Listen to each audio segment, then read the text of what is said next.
یہ کہانی ہے تاریخ کے سب سے بڑے مقابلوں میں سے ایک کی۔ ایک طرف ایک ایسا بادشاہ تھا جو خود کو خدا کہتا تھا، اور دوسری طرف ایک ایسا شخص جس نے اکیلے کھڑے ہو کر اسے چیلنج کرنے کی ہمت کی۔ یہ ایمان اور تکبر کی، ایک پیغمبر اور ایک جابر بادشاہ کی داستان ہے۔ تو ہمارے سامنے دو کردار ہیں۔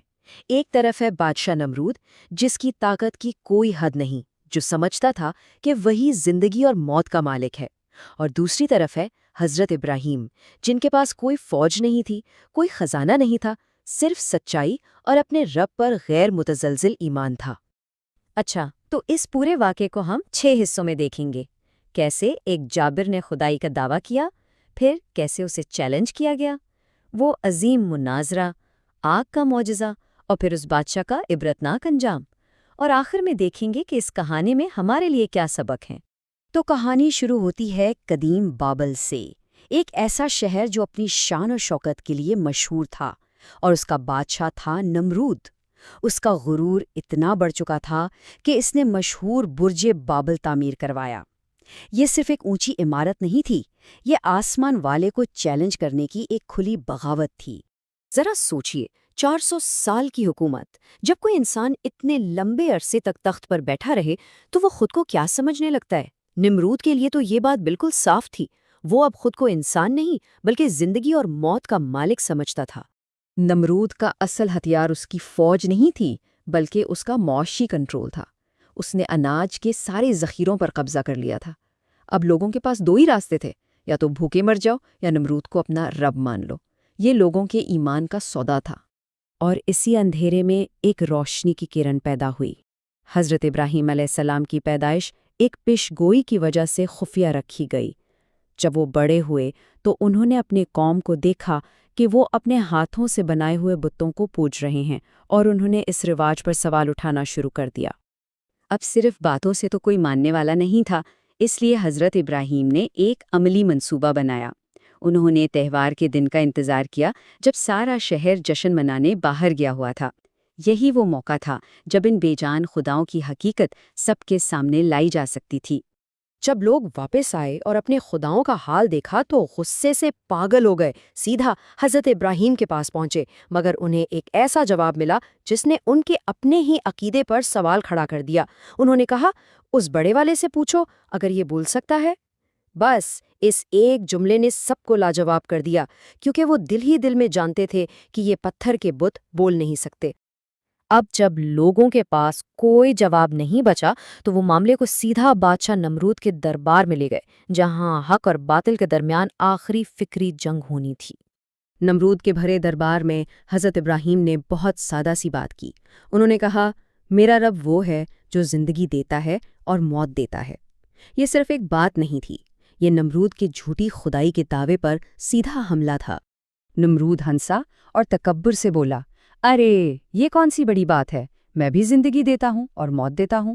اور پھر اپنی بات کو سچ ثابت کرنے کے لیے اس نے ایک خوفناک ڈرامہ کیا۔ اس نے ایک بے گناہ قیدی کو قتل کروا دیا اور ایک سزائے موت کے قیدی کو آزاد کر دیا، اور مجمع کی طرف دیکھ کر بولا، دیکھا میں نے ایک کو موت دی اور دوسرے کو زندگی۔ اس نے لفظوں کی ہیر پھیر سے لوگوں کو دھوکہ دینے کی کوشش کی۔ حضرت ابراہیم فوراً سمجھ گئے کہ نمرود لفظوں سے کھیل رہا ہے، تو انہوں نے ایک ایسا سوال کیا جس کا کوئی جواب نہیں تھا۔ انہوں نے کہا، اچھا میرا اللہ تو سورج کو مشرق سے نکالتا ہے، تو اتنا ہی طاقتور ہے تو اسے مغرب سے نکال کر دکھا۔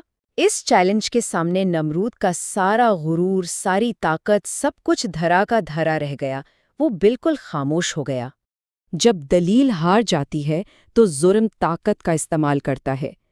فکری شکست کھانے کے بعد نمرود نے فیصلہ کیا کہ ابراہیم علیہ السلام کو زندہ جلا دیا جائے، تاکہ ایسی سزا دی جائے جو رہتی دنیا تک یاد رہے۔ یہ کوئی معمولی آگ نہیں تھی، مہینوں تک لکڑیاں جمع کی گئیں۔